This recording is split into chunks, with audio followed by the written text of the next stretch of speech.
Hi, my name is Cornelia Elsaesser. I'm a modern day alchemist and master healer, which includes I use different therapeutic methods and analytical methods like Korean photography to really get behind what is making people sick and what is holding them back with their disease developments, and trying to really go to the cause of the disease rather than only working on the symptoms, which we with esogetic color puncture especially also do. And I founded Holistic Gateway Center for the Healing Arts, where I also promote a lot of other healers and practitioners. So esoteric color puncture is a method that Peter Mendel founded about 40 years ago in Germany. He's a German naturopath, and he was a rolfer, an acupuncturist. He was also really interested in any kind of new healing modalities. His background is he had kind of a near-death experience as a child and came back with a photographic memory and started dreaming all these interesting dreams and writing things down in his dreams. And it was all about how to work with frequencies of colored lights and how sacred geometry and what sacred geometry has to do with that. So in terms of the frequencies of the colored lights, he also works with a biophysicist, Professor Pop, together, and who says that we as people and we as beings have a certain uh, part of our cellular system that is called a biophoton. And a biophoton reacts to light and to frequencies of light. And biophotons in our body regulate certain cellular activities and cellular processes. And the better the biophoton works, the more cellular processes can actually happen, and interconnection between cellular communication can happen.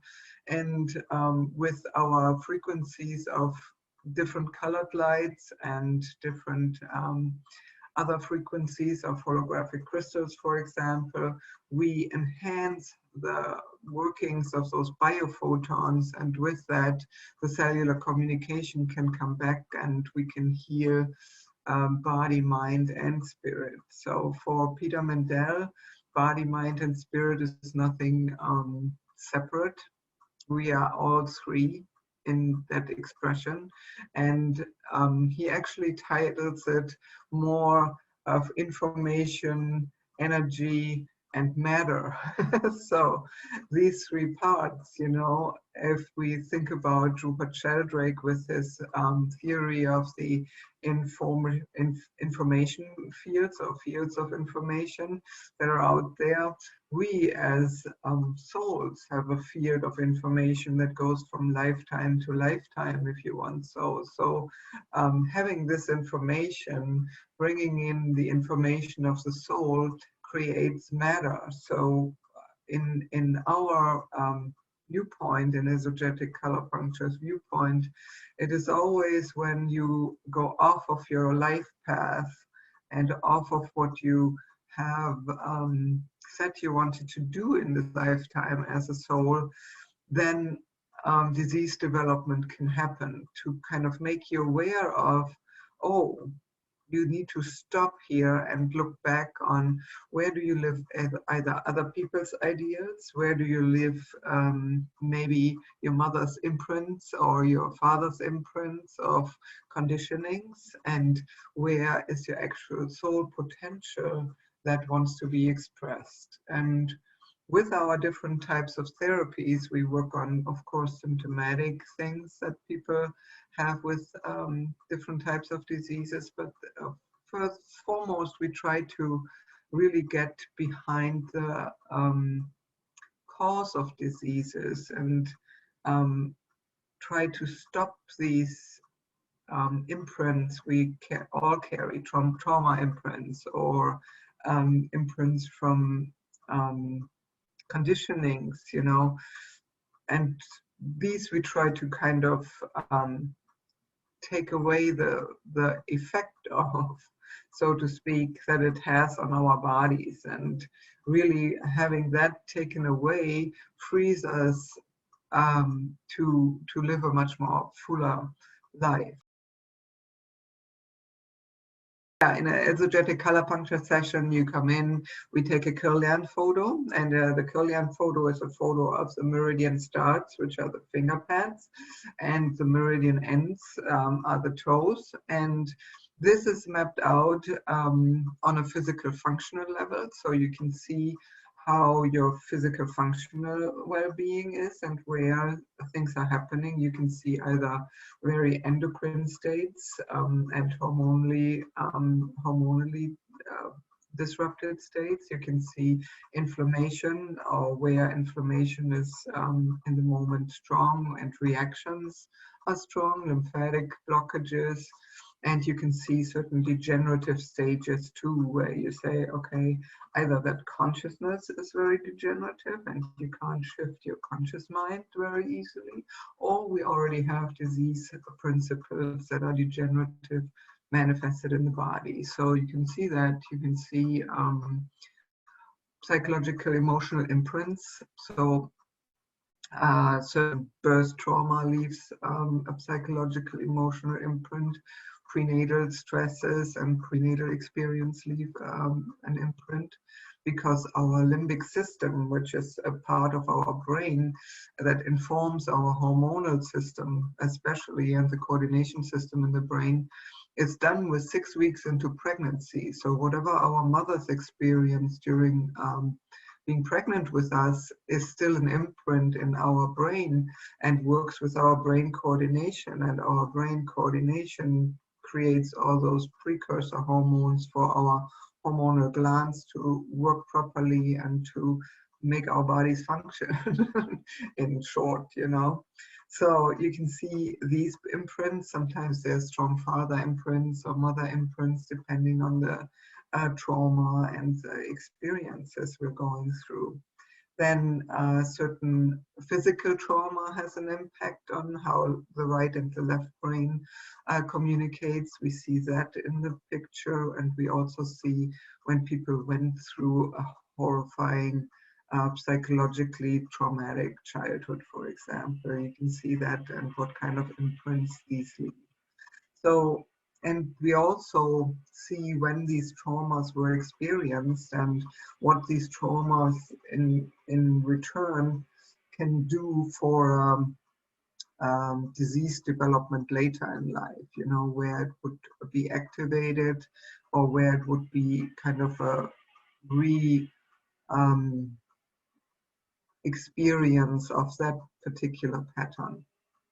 So in this session, we have that Kirlian photo and look at that and what it tells us. And it also tells us usually which is our point of least resistance into the system. So it tells us which therapies we should choose first. And then we do these therapies, and we do a color therapy with a crystal quartz glass wand. Of course, you know, it's a light with crystal quartz glass sticks, you know, which are held right on acupuncture points and on other different points on the body. And the treatments are all developed after how the sacred geometry works, and for particular systems in the body, you know, and for particular systems that were developed within esogetic color puncture. So we have particular therapies for pain, we have particular therapies for background situation, like the prenatal trauma, for example, or conflict resolution therapies. We have therapies to help the hormonal system to function better and to get reconnected. We have therapies for almost anything. But the Kirlian photo and the one we take before and then we take one after each of the treatments tells us how the patient reacts, you know, and how you react to this treatment, and how your physical body reacts, and how your level of energy and soul reacts, and the spirit level reacts. So that tells us about, oh, how can we make progress, or is there anything that shifted, or is there nothing that shifted? Sometimes that happens too, you know, that we that that things are not so easy to shift, because people are very attached to their individual patterns and their individual disease development too, you know. So that's basically it. We take a Kirlian photo, we do a therapy, we take another Kirlian photo, we do another treatment, we see how you feel, we see how it's integrated, and we see how the Kirlian pictures react. And and that tells us how to put together a treatment plan. Usually I say when people have more chronic diseases, I see them definitely for a longer time, every other week or minimum monthly after a while.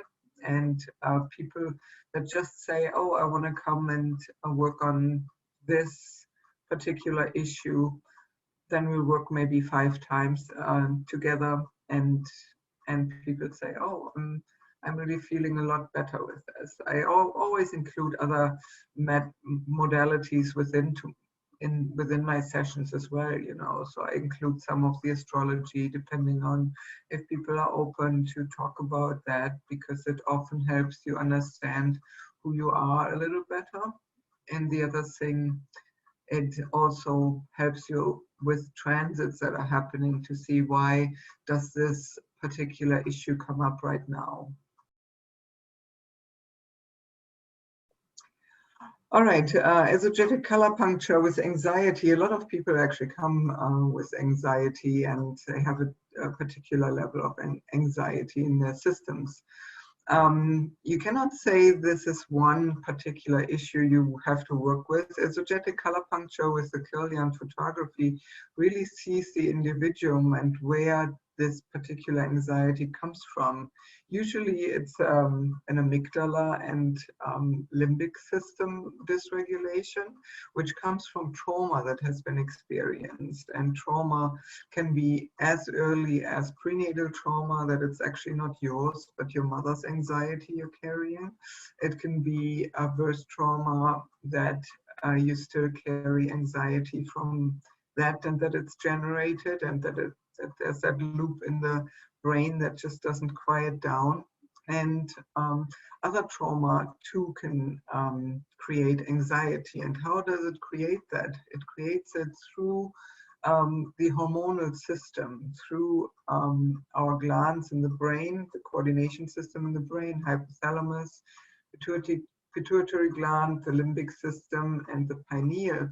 Those 4 work very intricately together, and all the hormonal glands and coordination organs in the brain ask the limbic system, hey, what have we experienced with this kind of emotion or this kind of feeling before?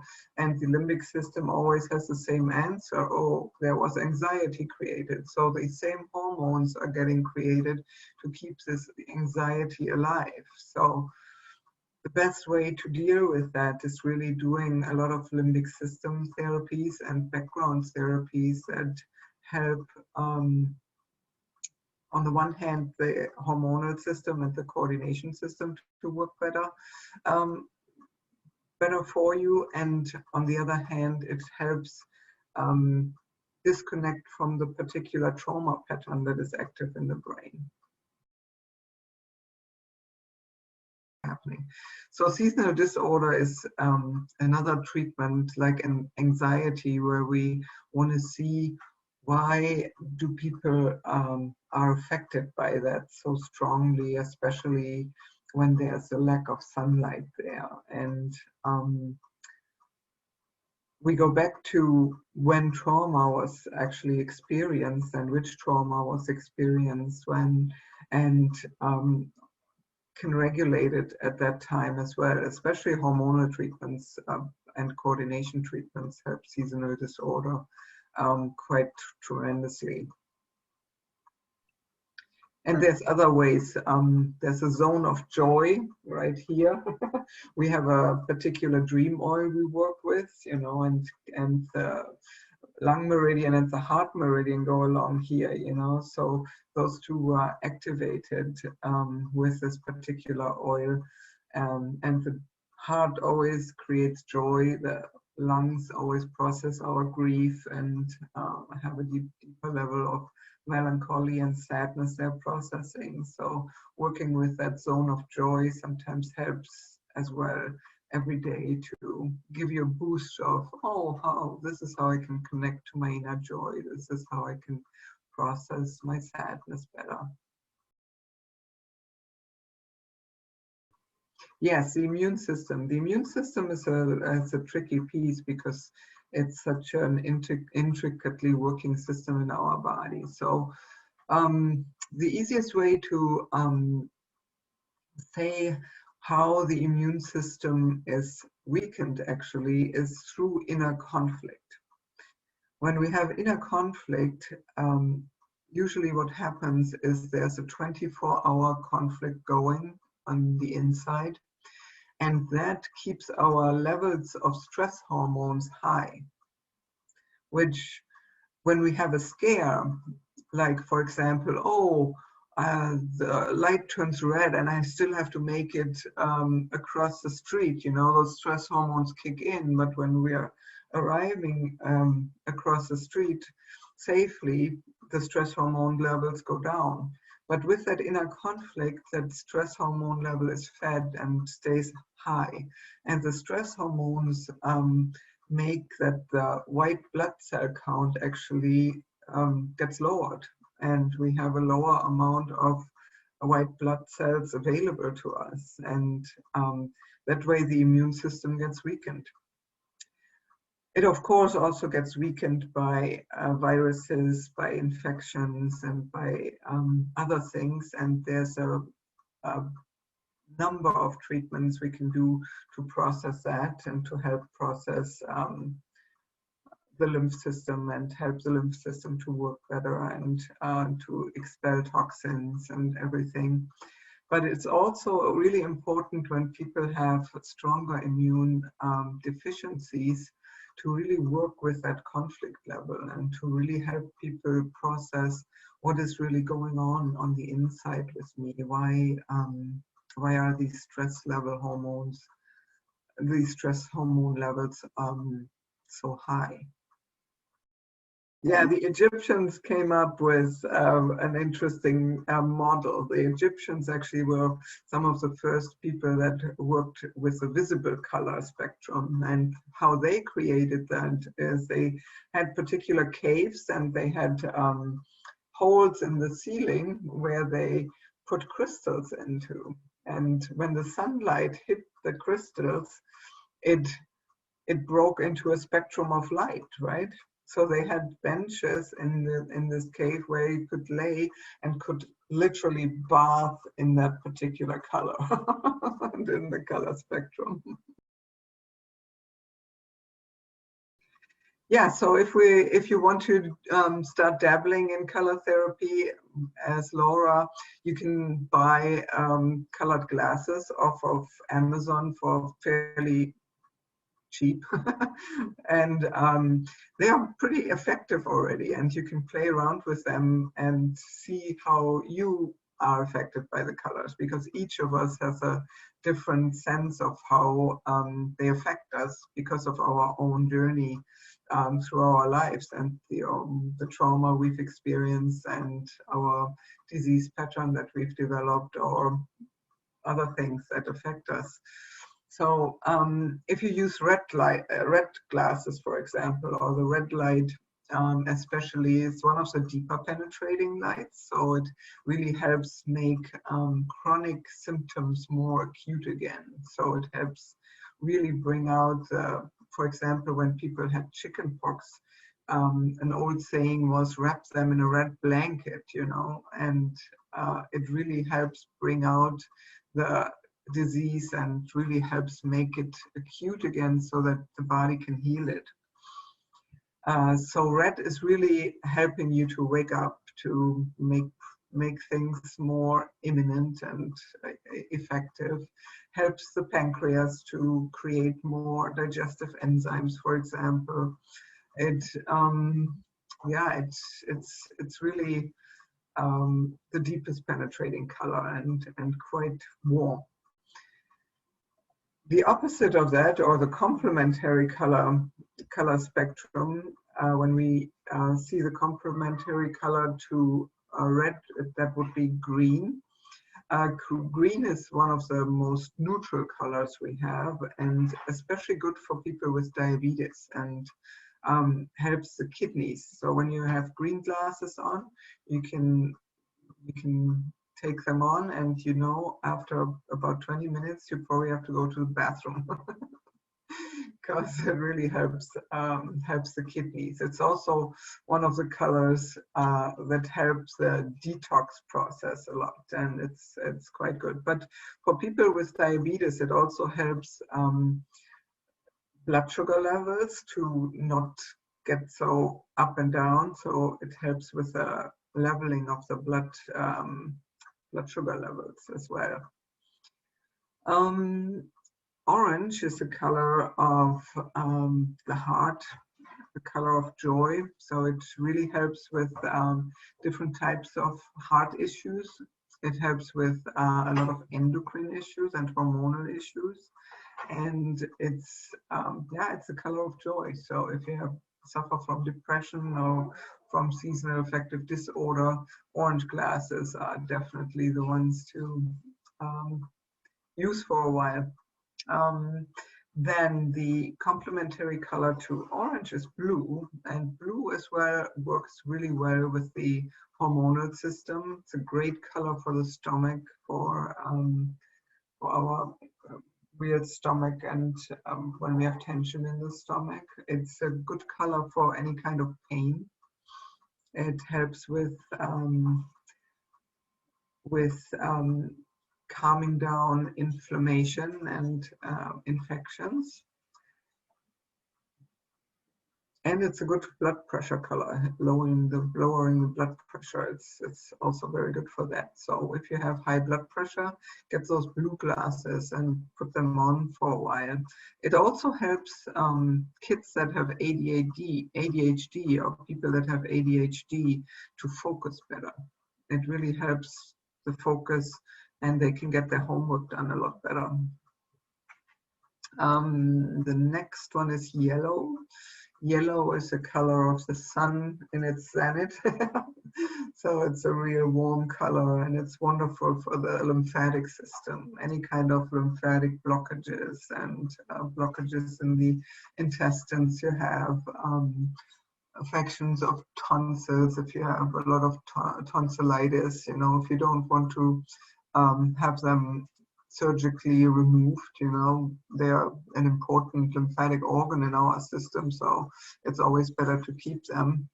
But you can really heal it with applying yellow light very frequently, and wearing those yellow glasses is the first step to that, so the lymphatic system really works better, helps you to go to the bathroom better.